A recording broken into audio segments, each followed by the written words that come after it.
Black rednecks, who are they? These would be blacks who came out of the Southern culture and who carried that culture with them, north into the urban ghettos, into the ghettos of the South for that matter, and who have not moved out of that culture since. Over the years, both blacks and whites have moved away from that culture. But in the poorest and worst of the ghetto areas, there are lots of people who have not. And these kinds of, it's a culture which didn't do whites any good. And it's certainly not doing blacks any good today. And the tragedy is that people regard this culture as somehow the authentic black culture, and therefore you're not to interfere with it. Hey, what's up, fam? Good to see you. It's the Broke Capitalist coming at you. Yeah, I couldn't wait to do this video, and I got a series of videos I'm gonna do.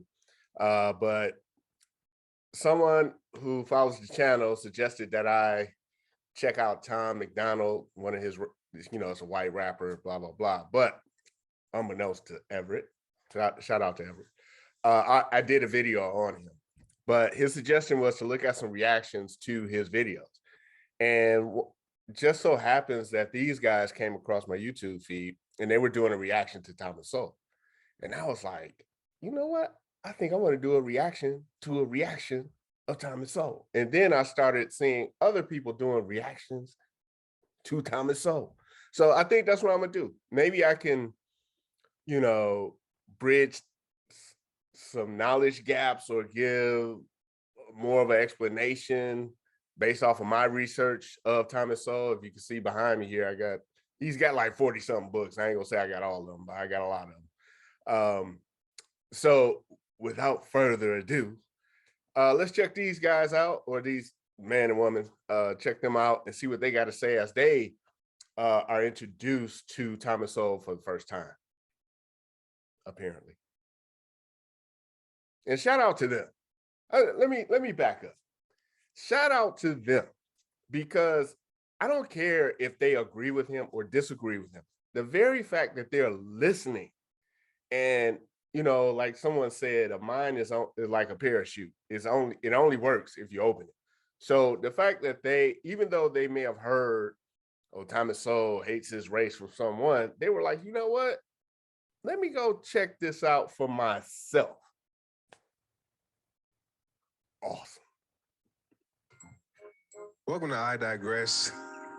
Today we got a spicy one. Gonna be reacting to some Thomas Sowell. Now here's what I know about him. It's not much. I know he's an economist.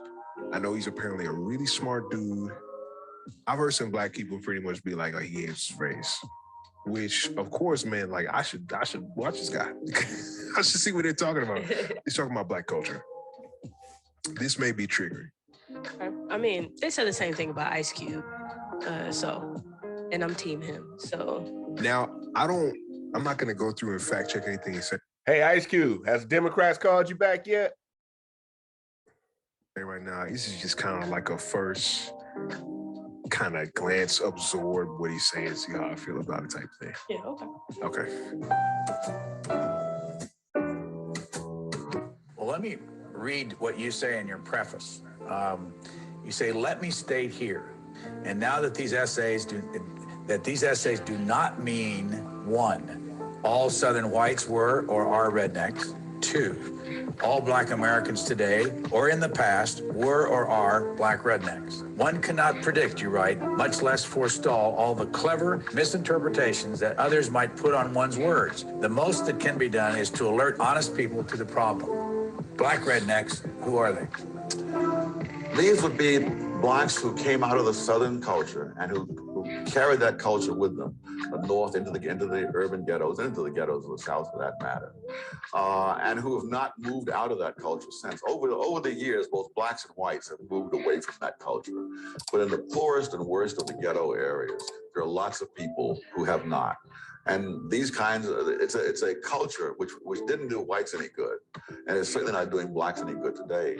And the tragedy is that people regard this culture as somehow the authentic black culture, and therefore you're not to interfere with it. I'm proud to be a bartender. Ain't nothing wrong with that. I don't feel no ways tired. Woo. Hey, man, I'm not even gonna lie to you.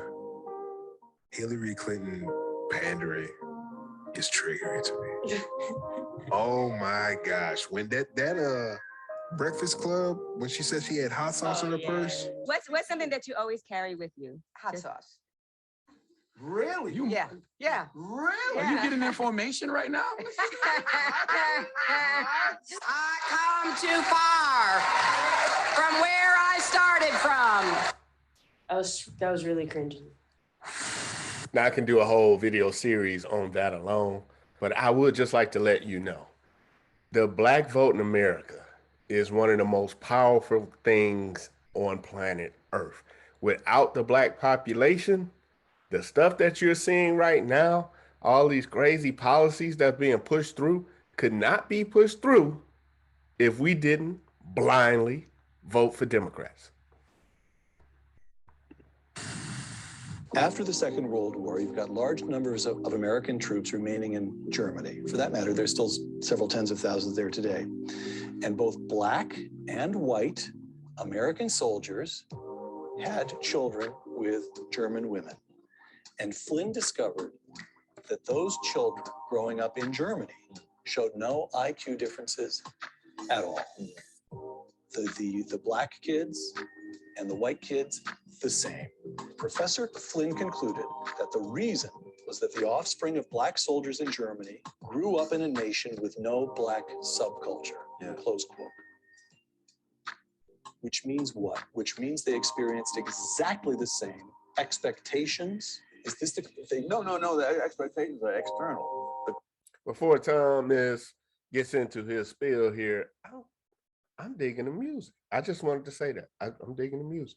Culture in which they grew up was not the culture in which black kids grew up in America today.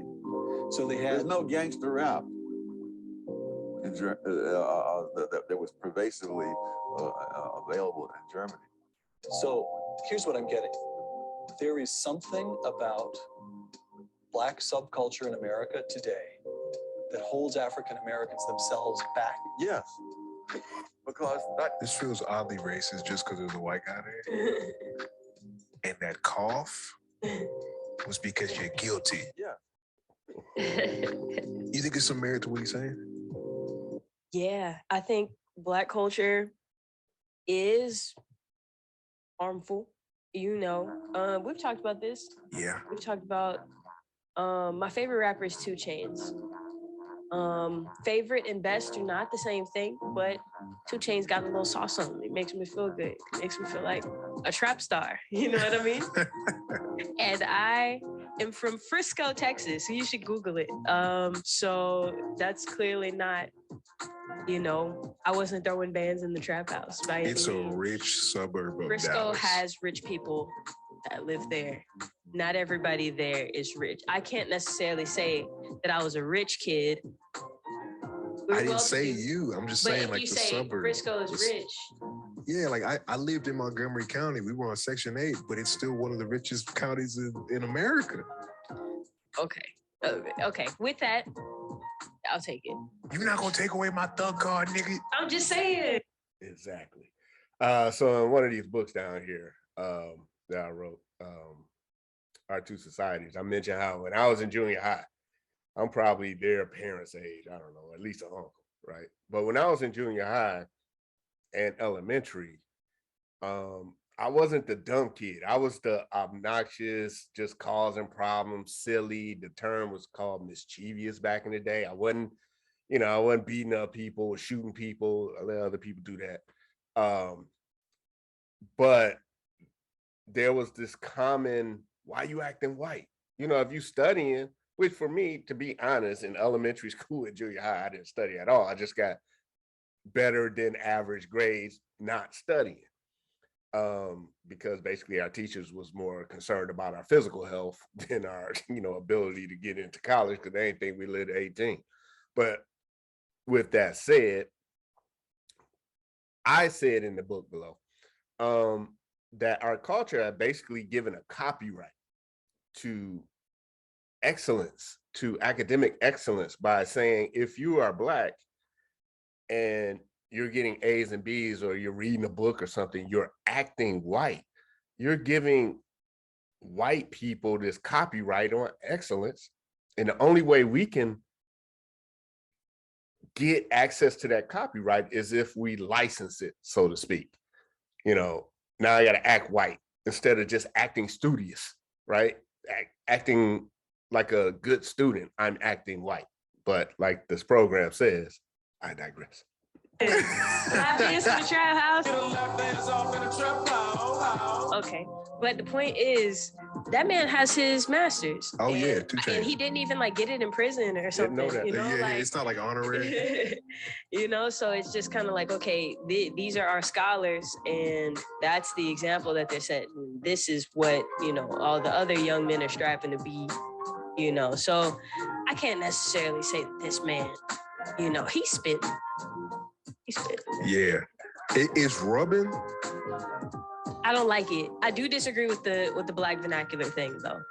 Yeah, we had that conversation. I think that's just a conversation for another day. It's a conversation for another day. It is. It is. I'm just saying. I don't agree with that part of what he said, but so far I think he's firing on all cylinders. I've heard you say, Tom, when you were a boy growing up in Harlem yourself, your own neighborhood felt totally safe to you.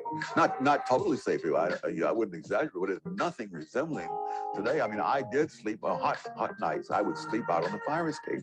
When I tell people in Harlem that today, they think I'm from another galaxy, you know. But that people slept on the fire escapes in New York and in the public parks in the 30s, all over the city. Because it was not a jump. In the 30s, how old is this man? Oh, like 90. Back in 1796, I mean. I take responsibility. Idiot. I take responsibility. Idiot. I take responsibility. Idiot. Black people are being slaughtered in the streets, killed in their own homes. These are our brothers and sisters, our friends, our family. We are done watching them die. How do you define a white liberal? Said no white liberal ever. I was looking at some statistic. I think at the height of the Klan, the second iteration of the Klan, if y'all didn't know, there was two. The second iteration of the Klan basically started in the Wilson administration. But at their height, I think over a 3-year period, they were like, anyway, there were less people hanged, Black people hanged during those 3-year periods, during that 3-year period, than 1 year in Chicago or something like that, something ridiculous like that when you're comparing the narrative to reality, right? You got all these Hollywood movie stars taking responsibility for what? That puts them in a position of power. That's that Superman complex. Oh, if I just do better, these poor Black people will be better off. Nah, if you just hold Black people to the same standards you hold your own children, maybe you'll have a different way of looking at the problems of the perceived problems of Black America. But again, I digress. I don't know if that was an appropriate thing to say. Hold Black people to the same standards of your children, because I didn't know what some of their children could be on crack. I don't know, but anyway, bad analogy. Those kinds of people who have the kinds of attitudes that are called liberal in the United States, although the word is misused, those people have created an atmosphere in which these counterproductive cultures are to be celebrated, perpetuated, and the consequences overlooked. It reminds me of the most important thing he said there was the consequences are overlooked. I often ask this question, it's rhetorical, by one of my favorite groups of all times, the NWA. And I often wonder, like, I know Ice Cube, I'm pretty sure he was raised by both parents, but as far as DJ Yella, Ren, Eazy-E, and is that all of them? Anyway, I don't think they were raised by a father or had a father in the house. And I wonder, because they were raised, we're all around the same age. And so the typical father, if you had one in the household, you kind of had that James Evans, they kind of had that James Evans vibe from Good Times, like disciplinarian, loved you, but it was tough love, right? If all those guys had that type of father in the house, do you think NWA would have ever existed? I don't think so. I don't think you can get 5 dads back in the 80s to say, yeah, son, why don't you write that song called F the Police? That's a good idea. Yeah, you're going to get Foreign Life doing that. Now, with that said, they did get Foreign Life.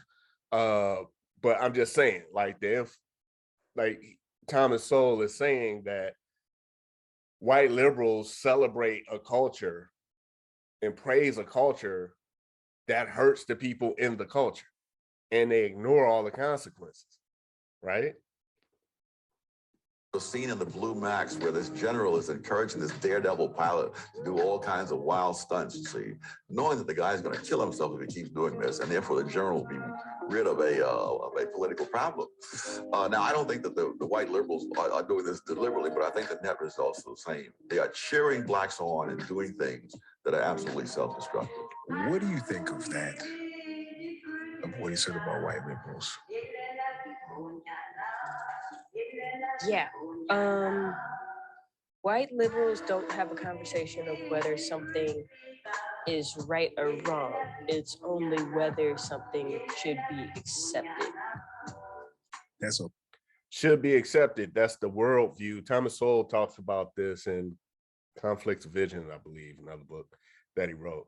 Some people see the world how, I'm really paraphrasing here, but certain people see the world how it is, and certain people see the world how it ought to be. And that's not an absolute. Everybody has a little bit of both in them, but mainly liberals, especially the progressive left, sees the world as it ought to be this way. Let's make a rule so it can be that way. But in passing that rule, the effect is always, if I can't think of an exception. Now, I don't know everything, but more often than not, it actually hurts in the long run the people that they're supposedly trying to help.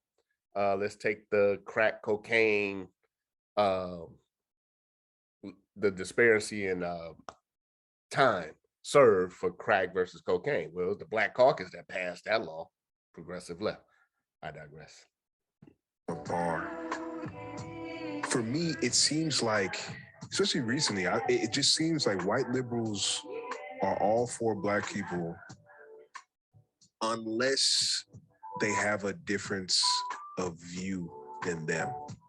Like, and give me an example. Like when you look at that whole thing that happened with it's not Cardi B, but what's the other one that Cardi B dethroned with the multiple? She had the multiple personalities. She was schizophrenic.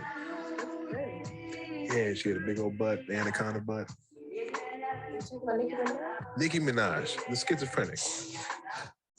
You don't know the schizophrenic? Okay, go on. But she had this post about CV19 and the jab, and she was pretty much like talking about how she was gonna get it, and pretty much everyone started calling her like a neo little mustache, you know what I'm saying, and right wing and all this stuff, and she's just like, yo, what? So I don't agree with y'all, and all of a sudden I'm all of these things, and it's just like, as long as we kind of support their side, they're with us, you know what I'm saying? But if we don't become one of their strength in numbers, I think we see them turn real quick. It's an illusion. And that being said, I don't think liberals, Democrats, Republicans, or conservatives are our friends. I don't think blue or red is a friend of black people. I'm gonna just go ahead and say it. It's not an issue of blue or red for me. But what I do think is, I think it's a great time to mention what Thomas Sowell said in one of these books. I think it's Conquest and Cultures. Conquest of Cultures, Conquest and Cultures. I can't remember. But in his research, international research, he came to the conclusion that no group of people has gone from poverty to prosperity via politics. So in that regard, he's absolutely right. Red or blue is not going to get a community of people out of the projects into the, you know, Upper East Side or whatever. Not to say there's not a group of people in that population that won't get paid, and those, they typically go by the name of race hustlers. But he's absolutely right. If you're depending on certain policies to get a whole group of people into a prosperous situation, it's never happened on planet Earth. What does work is if that group of people concern themselves with obtaining skills other people are willing to pay for. Pretty simple. That at least with one side, we know they may or may not want us to be slaves again. You know what I'm saying? It's like they're kind of open about that. The other side, I think they lying through their teeth, yo. Let me not say lying. I don't think it's intentional, but their love is conditional. And I don't think a lot of Black people can see that. You know what I mean? If Black people couldn't vote, do you think that, like, democratic elections and that liberalism, do you think that would all look this? Hell no. Would they pander to us? Hell no. Hell no. Hell no. Look, I grew up playing in church for a long time. I played in storefront churches that are literally like storefronts, and like the church is somebody's family. Like everybody in there related to, like, you know, big Black mega churches with tens of thousands of members. And I've seen this like clockwork, especially for the bigger, medium to bigger churches. Man, you see them blue tides coming around every election time of the year. Every election time of the year, they start coming around and it's like, hey, you know, I love fried chicken too. Praise the Lord. And it's just like the pander is real. And for me, I mean, they're doing what they're supposed to do, like foxes are going to do what foxes do. My disappointment has always been with the pastors that slutted out their congregation to these political parties that came around every single time they needed, you know, our vote and our strength, and then was gone for the whole election term. Yeah, I do not think that there would be, what? If, like I said, I think maybe people are coming around to understand the power of the Black vote. It's the spearhead for these progressive left policies. And these politicians, they come around as protectors. You know, we're going to protect you from the racists hiding in the bushes. And then the Black community elects them, and then they disappear. We have to remember that these people are supposed to be our representatives, not our leaders in some fight against whatever. They're our representatives. And you can all remember this if you're my age or maybe close to my age, when your parents or your mom or your dad sent you to the store and said, son or daughter, go get me a pack of cigarettes or a soda or, you know, whatever. And you go as your parents' representative to go buy whatever. Now, if your parents said, go get me a pack of cigarettes back in the 70s, and you came back with a honey bun, what's your parents gonna do? Like, what the hell's wrong with you? I told you cigarettes, not honey bun, but I want to share this honey bun with you. So I thought, you know, I just get a honey bun and hopefully we can split this honey bun. No, you take this honey bun and your butt back to the store and get my cigarettes, right? They're representatives, not leaders. And we put them in a position to represent us, not lead us. I digress. If we still, what they would have taught, they wouldn't know us. They wouldn't be marching for no Black Lives Matter. No. So to be fair, same question. Would that apply to anybody? Like if Mexicans couldn't vote, would it be the same thing? Or if gay people, LGBTQ, if they couldn't vote, would it be the same thing? Is that just kind of the way the cookie crumbles, or? Two different things. Mexicans, I think they would be in the same boat. LGBT or whatever, that is them. That's their interest. Okay, you know how they say gay rights are human rights, so civil rights are human rights, or whatever, like making it all the same thing. Because it's been made the same thing, I think it's going to be hard to see why the interest is different. So why is the Black interest different than the liberal interest, but the gay interest is the same as the liberal? The gay interest is the liberal interest that was tacked on to civil rights. A lot of the groundwork that the LGBT, and shout out to them, this isn't against them, but it's just facts.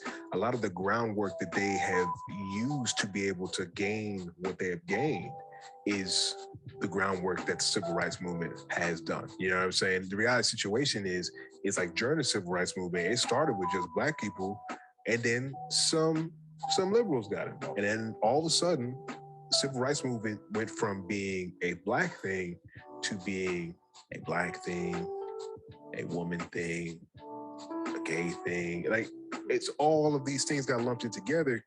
And it's like, no. I'm gonna go off a little bit here. I'm not disagreeing with them. I'm just gonna add, or agreeing, I'm just adding to the conversation. In my opinion, the civil rights movement of the 60s was a movement that wanted to force the country of America and its laws to recognize God-given rights, equality. These rights are, whatever Thomas Jefferson said, these inalienable rights, right? They wanted a group of human beings incorporated into that God-given right. Now, the LGBTQ community, in my opinion, is different in that they want the government to bestow upon them rights, which is slightly different. Now, you could say the LGBTQ community is looking to add themselves into God-given rights, right? But then you got this disconnect with a lot of religious people like, nah. So I think they were able to tack that on under the left, the progressive left, because you do have conservative that are in the LGBTQ community, and you have, but I think the vast majority are on the left and progressive left.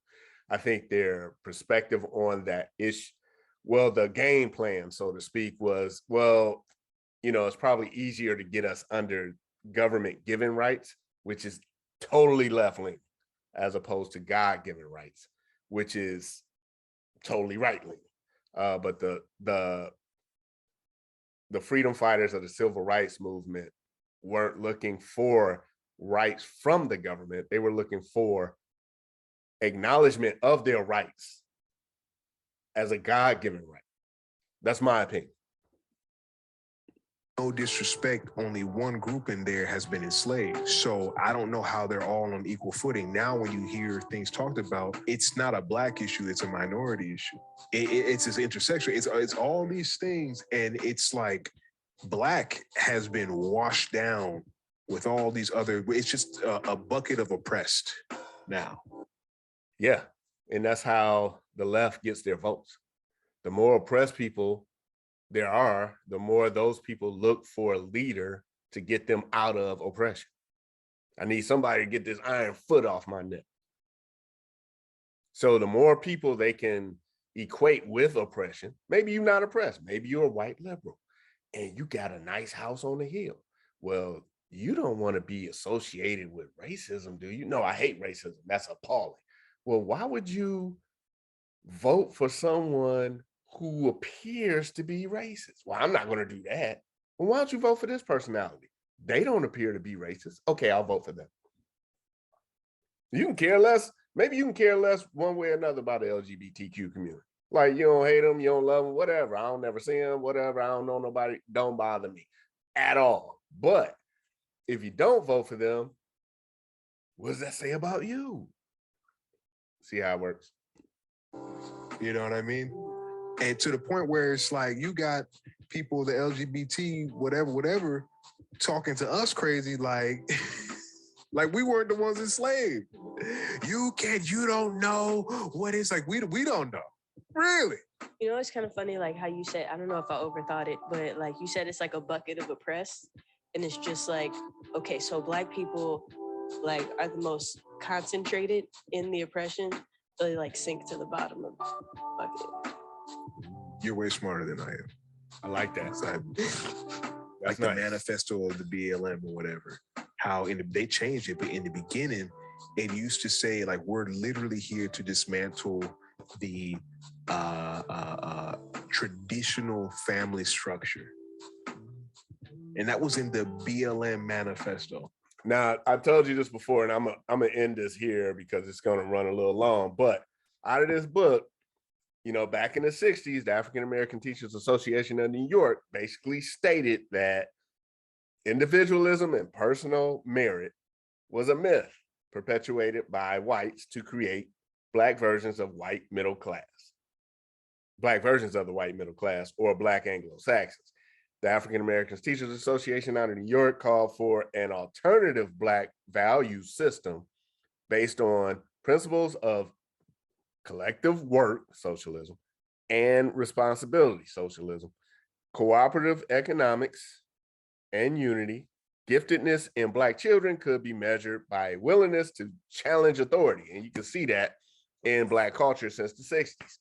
You know, militantism, we're gonna oppose the system, you know, that's how you get NWA, NWA.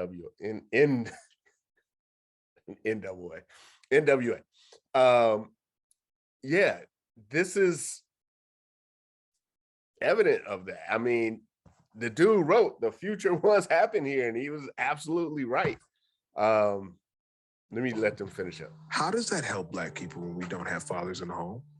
And that's the number one thing destroying our families and our community. And, you know, to destroy the patriarchy, which is basically the smallest patriarchy is dad, you know, mom, kids, right? And Black Lives Matter, and I appropriately wore the shirt today, No Lives Matter, with my man Jason on here. No, Michael Myers, sorry. Whoever he is. Yeah, they wanted to destroy, well, Black Lives Matter, I mean, they're trained Marxists, and they want to destroy the patriarchal structure, just like Marxists did, like Marx did. How is that supposed to help the Black community when our main problem is the lack of fathers? That doesn't help us. So it's like, no, like our goals are not necessarily aligned. You know what I mean? And even if you look at Black churches, like Black churches vote at a rate of 90%, Black people vote as a rate of 90% Democrat. You go to Black churches, they're all blue. It's hard to find a Republican Black church. It's like, hey, thine eyes have never seen. You understand? But you go to some of these churches and you be like, yo, man, like, you Democrat? Like, yes, absolutely. Like, the Republicans are racist. Like, okay, cool, fair enough, baby. Like, you cool with all this LGBTQs that... whoa, there's 13 lights in here. Never seen that before. And it's just like when you start getting down to it, it's like, nah, I'm not here for that. I'm here for the stuff that they did, the pandering. They said they was gonna do stuff for us. They said they was gonna give us some money and that other stuff. I don't know nothing about that. All right, I'm gonna end it with these guys here. Hey, check out their channel, man. Give these guys some love. They did follow-ups on More Thomas Sowell. I might, you know, do a reaction to their reaction. I don't know, but yeah, their channel is I Digrxss. You can see at the bottom here. Go check them out, man. They're doing great things. I love the music in the background and all that. But they bring up the most important